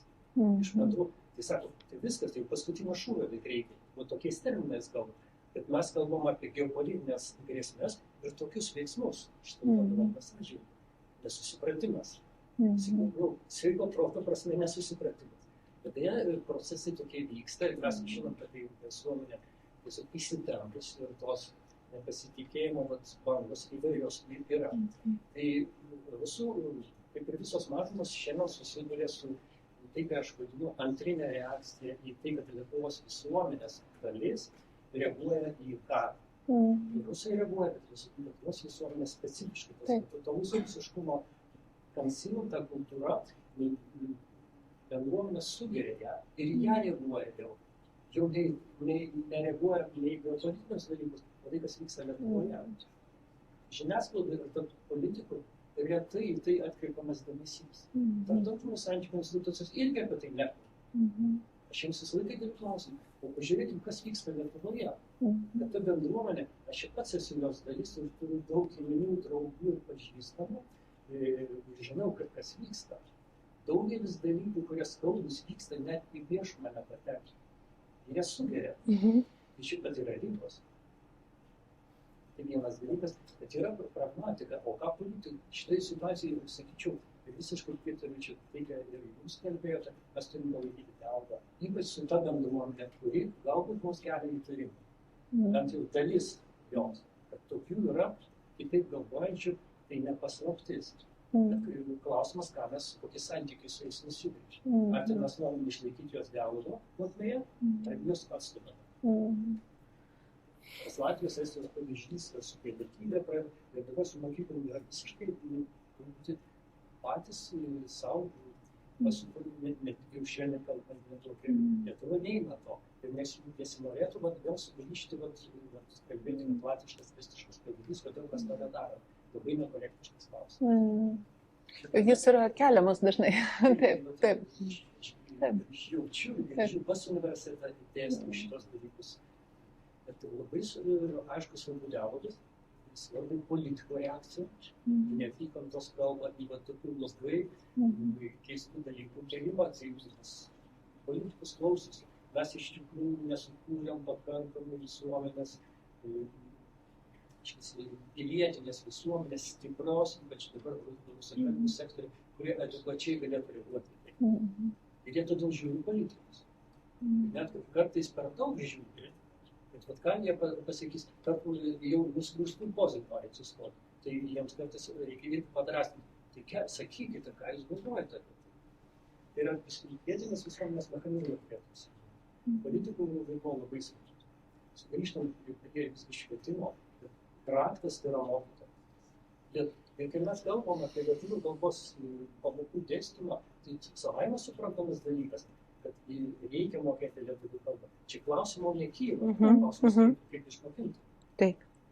Mes ne tik mokytojų trūksta, vadovėlių, bet mums ne vadovėlių reikia lietuvių kalbos, o vadovėlių 11-12 klasiai, 8-9, 5-6. Tai yra grupės vadovėlių, internetinės medžiagos, kur visą tai. Aš švietimo ministerijai tai atsako. Tai šia prasme klausimus, tai reikėtų truputį pasiklėjai mokyklos, ypač Rusijos. Kokie jūsų rezultatai? Už švietimo ministeriją. Kas šiais metais, artimiausiais 5 bus daro? Tai jūsų sritis. Ačiū labai. Ačiū labai. Jūs norite kažką pakomentuoti, arba mes jau taip palengva judame prie pabaigos susitikimo? Tai aš mielai tiesiog šiek tiek reflektuosiu, ką sakote iš tikrųjų, bet tai nėra tautinių mažumų tautinių bendrijų mokyklų, tai yra apskritai švietimo problema, švietimo srities klausimai, mokytojų trūkumas. Lygiai taip pat matematikos mokytojų labai trūksta ir visų dalykininkų, tai čia yra iššūkis didelis mūsų švietimo sistemai ir dalis tos temos, aišku, yra ir mokytojai, kurie galėtų mokyti lietuvių kalbos, pavyzdžiui, tautinių mažumų mokyklose.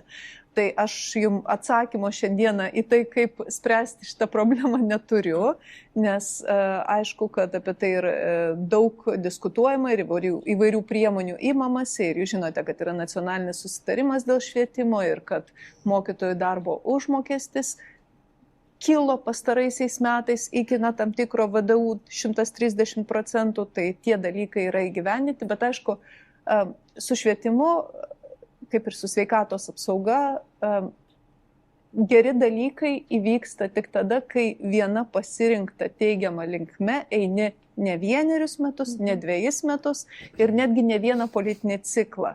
Problema yra, kad beveik niekada nebūna, kad 2 politinius ciklus eini viena linkme. Paprastai būna tai viena pusė, tai kita pusė. Ir tas siubavimas, jis brangiai kainuoja tom sistemom, kurios yra esminės. Tai, na, aš galiu tik taip pritarti jums, kad problemos yra identifikuotos teisingai.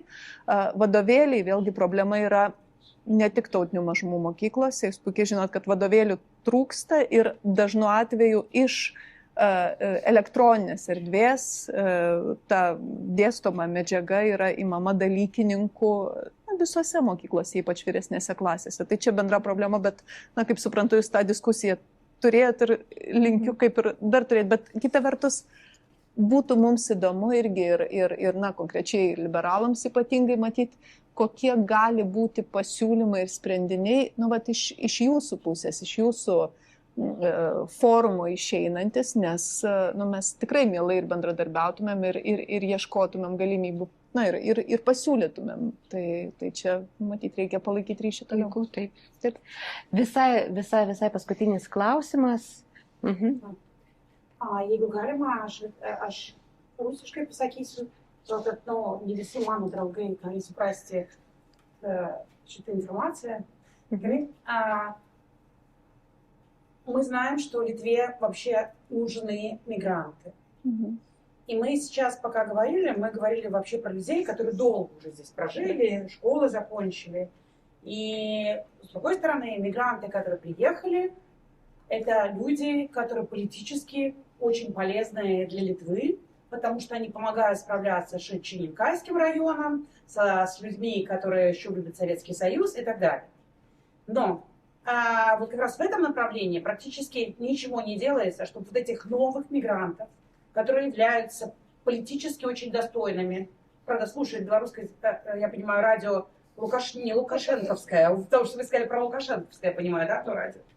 Окей, и в Висагиносе живет очень много наших людей сейчас, и купили квартиры, и там находятся. Если мы говорим про то, что нам нужны мигранты, и такие высокообразованные, то хотелось бы, чтобы в эту сторону повернулись. Вот сейчас есть разговор про медиков, которые политически бежали из страны, многие вещи не знают. Есть много вещей, которые не рассматриваются и не используется этот потенциал. Понятно, медики, высококвалифицированные инженеры, строители, те, которые вообще звезды на самом деле, потому что эти звезды были очень политически активные.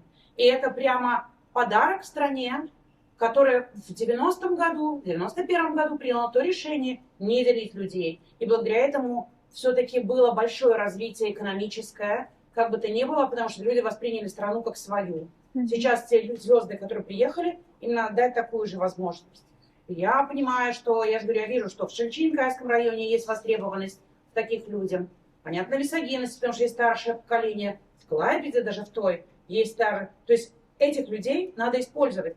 Тогда мы должны говорить уже и эту ситуацию, и это много людей, а не только уменьшать количество мигрантов. Потому что уменьшая количество русскоговорящих мигрантов, мы увеличиваем, нет, при всем уважении, я очень ко всем хорошо отношусь, людей, которые говорят на хинди, то есть грубо, и тогда еще сложнее нам будет понять ментальность друг друга.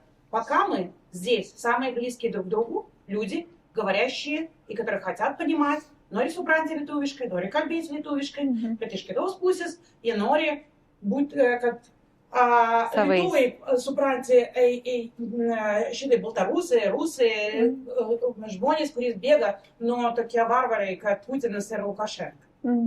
Tokia situacija. Aš sakyčiau tik tai gal tai, kad tokia ir buvo kryptis Lietuvos ne vienos vyriausybių, aš sakyčiau, kad tuos žmonės, kurie bėga nuo režimų, čia priimti, kad jiem būtų sąlygos čia gyventi. Aišku, kuomet skaičiai, ypatingai kalbant apie Baltarusiją, pasiekia, na, tarkim, 50-60 tūkstančių, jūs puikiai žinote, kad atsirado perspėjimų iš tarnybų, tie perspėjimai nėra visiškai, vėlgi, be pagrindo, nes jeigu tu nesiemi kontrolės perteklinės, tuomet žmonės, kurie važiuoja po 14 kartų atgal namo, pas šeimas, pas artimuosius, jie gali lengvai tapti taikiniu. Ir va šitie klausimai yra, nu, juos turi valstybė irgi vertinti. Važiuoti, tikrai, arestai kiekvieną savaitę. Tai jūs labai iš praktikos galit pasakyti. Tie, kurie pragyveno Lietuvoje, pavyzdžiui, pusę metai, paskui važiuoja atgal, jie visi turi papildomą kontrolę. Taip, tai vat, nu, aš tą irgi... Taip, bet aš sakiau apie specialistai, kuris dabar, pavyzdžiui, gydytoja atvažiavo tam. Nežinau, inžinierius, kokie tam mokytojai, tikrai, tokie žmonės reikia naudoti. Ir va tokie specialų tada turi turėti tokią specialų programą apie šitą žmonės. Integracijos. Bet ir sąlygų, ir integracijos. Tai čia taip, bet tokia integracija yra tikrai. Aš manau, kad dar yra vienas klausimas, bet mes labai jau judame link pabaigos, tai susitarkim, kad čia yra paskutinis klausimas ir mes prieisime prie neformalios diskusijos. Taip, tai aš norėčiau perduoti palinkėjimą nuo mano bičiulių iš ukrainiečių bendruomenė, kad nėra geras dalykas juos, taip pat ir kūdų bendruomenė, kišti po rusakalbių klišę. Ukrainiečių kalba yra mova, gudų kalba irgi yra mova. Ponė jau taip pat žino šitą dalyką iš prieš paskutinės konferencijos, kur buvo tautinių mažumų departamentas. Aš manau, kad vertėtų gerose kompanijose, kaip yra įprasta, atsisakyti šitos klišės ir Lietuvoje nevartoti tokių dalykų, nes tai ypatingai žaidžia ukrainiečius, kurie karo metu dabar visiškai nori atsiriboti nuo šito dalyko. Tai ypatingai yra problematiška, kai ukrainiečių vaikai yra susidūrę su begalė problemų rusakalbėse mokyklose, rusų mokyklose, reikia taip sakyti, ir klišė. Ta prasme, ir taip pat palinkėti neišnaudoti ukrainiečių kortos, rusų bendruomenės problemose arba kažkokios tai rūpesčiais.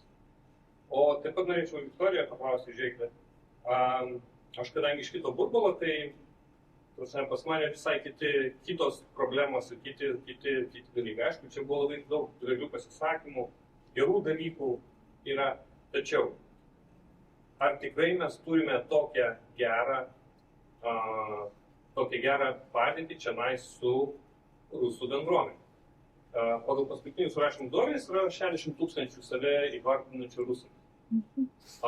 Prisiminkime 21 metus, prieš pat karą, Vingio parke 10 000 rinkosi. Su poloratkėm, su visais realiais ir taip toliau. Nepaisant to, kad buvo eilę metų protestai, eilę metų buvo kalbėjo meras, politikai mažai kišosi, tačiau buvo aiškiai politinė žinutė duodama, kad šitai nėra labai gerai. Tapsne, rusų mokyklos, grįžtant iš tų pačių patirčių, kurios ateina iš ukrainiečių vaikų, taip pat nėra perfekcija, oazė, ta prasme, kaip čia pasakyti, žmonėms tenai, vaikams, atvykusiems iš kitų šalių. Aš pats, kadangi esu Vasario 16 gimnazijos mokinys, aš suprantu, žinau, kiek reikia, kad, kaip čia pasakyti, kokios tai yra pastangos, kaip yra daromi biudžetai ir kaip valstybės reguliuoja šitų dalykų. Ar jūs nemanote, kad šitas klausimas vis tik tai nėra ta situacija, kurioje mes buvome 30 metų, kur nereflektavome, nebandėme išeiti išspręsti kolonizacinio proceso sovietinio problemų. Dabar per ukrainiečių dekolonizaciją labai aiškiai matosi, kad tai vis tik Lietuva yra svarbus procesas. Ir kad šitie procesai reikalauja labai, kaip čia pasakyti, rimto dėmesio, labai aiškaus darbo ir tikrai svarbių turim pokyčių. Nes jeigu rusų bendruomenė galvoja, kad tai yra, kaip čia, zadaroma, tie dalykai ir ten visi šitie dalykai liks taip ir toliau įstrigę. Tokiuose pačiose problemose, kur mokytojai seni, nekvalifikuojasi, turbūt ten, aš nesu toks specialistas, bet sakau, girdžiu iš vaikų, kad esu porą sykių užėjęs, tikrai matau, kad ten nėra viskas, nėra tokio kaip karalienės mokyklos. Gal vis tik tai reikia rimčiau šitą dalyką spręsti ir matyti problemas, ne vien tik tai, kaip čia pasakyti, pozityvius kažkokius dalykus, kad pas mus vis yra kitos bendruomenės, kurios kalba, gal jas labiau engaginti, kad jos pačios savo mokyklos, ta prasme, išlaikytų, kad jos pačios tose mokyklose bendruomenės labiau savivaldą užsiminėtų ir taip toliau. Tai žiūrėkit, jūs labai daug klausimų palėtėt, bet aš, kaip sakyti, negaliu pritarti išeities taškui. Šiandieną, ta prasme, nematau poreikio šiandieninėje diskusijoje kelti konflikto ten, kur jo galbūt dabartinėme pokalbyje nėra. Jis gali būti, mes jį galim sukelti, bet aš nematau tam poreikio. Pati tikrai nematau, kada šiandien leidau suprasti, kad kažkaip ukrainiečių problemas kažkas pakiša po rusakalbių, su didžiulė pagarba ir tikrai su visomis pastangomis visada stengiuosi kaip politikė prisidėti prie to, kad ukrainiečiai čia galėtų mokytis savo kalbą. Esu palaikiusi pati asmeniškai steigimąsi ukrainiečių mokyklų, o tokių privačių iniciatyvų yra Klaipėdoje, yra Šiauliuose, yra ir kitose miestuose ir manau, kad tai yra labai svarbu. Tai aš to kažkokio tai pakišimo, kaip jūs sakote, nematau. Ir, nežinau, nemanau, kad yra pagrindo suabejoti tuo, kad Lietuvos, tarkim, politikos toks konsensusas yra dėl palaikymo Ukrainai stiprus. Ir, išskyrus vieną kitą kraštutinį veikėją, kurių mūsų tarpe nėra. Galbūt forumas nuspręs pasikviesti, pavyzdžiui, Žemaitaitį ar Valių Ąžuolą, tai kaip sakyti. Ir kodėlgi ne. Bet šiaip klausimus jūs keliat įdomius, bet aš nematau tokio pagrindo taip. Matyt nematau. Aš pritariu, kad klausimai iš tikrųjų labai įdomus ir ačiū už jūsų komentarus. Grigorijus nori jums replikuoti. Taip. Tai yra ir savoka reiškinys, kaip savoka, jeigu atsiranda praeito amžiaus. Ir tam dešimtmetyje, bent jau ir žodynas. Kaip reiškinys ir 19 amžiaus dalykai. Kas yra rusakalbis, bent jau žodynas, kaip jį apibrėžė, tai yra tada jeigu mes apsibrėžiam ir jį vartojam, tai truputį suprantame, apie ką kalbam, o ne laisvai. Nes dabar į rusakalbio savoką patenka visi, kas moka rusų kalbą. Rusakalbis nėra mokantis rusų kalbą, nes pasaulyje 250 jie. Rusakalbis yra tas žmogus, kuriam rusų kalba yra gimtoji arba viena iš pagrindinių šeimos kalbų. Jeigu šitą kriterijų taikyti, tada ta rusakalbio savoka pasidaro čiurme kalbesnė. Jeigu žmogus lietuvis studentas, kuris moka rusų kalbą, jis nėra, aš klausiu, tu rusų kalbis? Ne daug dieras. Jis net, jo sąmonėje net negali, bet jis moka rusų kalbą. Jis ne rusakalbis. Sugrįžtam į ukrainietišką kontekstą. Bendrą. Ne konkretų bendrą. Nemaža Ukrainos visuomenės dalis ir emigrantų šiandien laiko rusų kalbą savo. Bet pagal tą kriterijų yra. Mes girdime, kad Ukrainos pusė kariuomenės kalba rusų kalbą. Kariuomenės. Laimingi šito dalyko išvengti.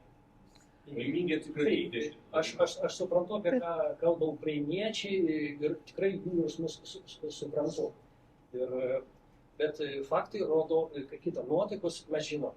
Bet tada, jeigu mes norime spręsti problemas, tai mes iš tikrųjų, jau sugrįžtant prie rusakalbio termino, jeigu vartotume korektiškai, tada mums pasidalytų lengviau. Jeigu ukrainietis laiko savo rusų gimtąją kalbą ir nori tą kalbėti, niekas neuždraudžia, tai jam sakyti, o tai jis ir daro. Ukrainiečių kalba ne visą laiką mokama. Tai yra palikimas. Keičiasi situacija. Dėl ukrainiečių mokyklos. O čia ir politikams klausimas, bet iš studijų. o kodėl mes negalim sukurti valstybiniai lietuvių mūsų švietimo sistemai ukrainietišką segmentą. Taip. Šiandien poreikis yra didžiulis. Poreikis didelis. Ir pačiams ukrainiečių draugams, ir iš mokyklos ukrainiečių aš ir keliu klausimą. Jūs turite puikią mokyklą, džiaugiasi, ją turėtume, jie turi filialus, Vilniui plėstis. Taip. Poreikis didžiulis. Ir vis tiek tas finansavimas kažkada keisis ir Lietuva teks spręsti problemą, teks spręsti politikos problemą. Bet klausimas toks šiandien labai įdomus. Ar visuomenė turi, ar politikai turi kurti mokyklą, ar visuomeninis poreikis, patys ukrainiečiai turi būti mokyklą. Man norėtųsi, kad visuomenė su politikų pagalba tai daryti. Taip. O ne politikai mus leistų ar neleistų. Aš nesu demokratijų, ne visai taip galvoju. Tai polikai, mano draugams ukrainiečiams aš keliu klausimą. Tai, o kaip savo ateitį įsivaizduoja? Ir ar nenorėtumėte iš tikrųjų galvoti apie tai? Baltarusija labai stipriai galvoja, jie net neįsitenka istorijos Vienintelė mokykla. Jie nori plačiau eiti. Ukrainiečiams turbūt kelias vienas iš tų. Ir tai tokiu būdu ta dalis ukrainiečių, kurie iš tikrųjų norėtų ukrainietišką kultūrą ugdyti savo vaikus, kad tam būtų mažiau rusų kalbos, mes suprantam, kodėl turėtų tokią galimybę. Jie šiandien turi, ačiū politikams, kurie iš tikrųjų sprendė šitą problemą. Savivalda, taip, savivaldos. Toliau, mes turim galvoti ateitį. Ir mes taip išspręstume tą dilemą tų dalies ukrainiečių, kurie iš tikrųjų norėtų savo tautinį valstybę. Ačiū labai už komentarą. Ačiū labai, Viktorija, už tai, kad rado galimybę, laiką ir norą ateiti su mumis diskutuoti, kelti nepatogius klausimus. Ačiū labai jums visiems, kurie atėjote, uždavėte klausimus, išgirdote mus.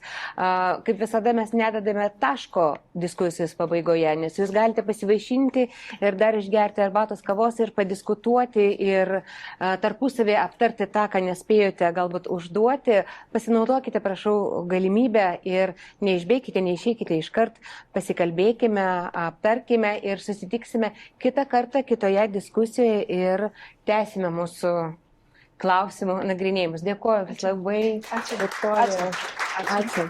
Ačiū tau labai. Ačiū labai, kad prisijungėte.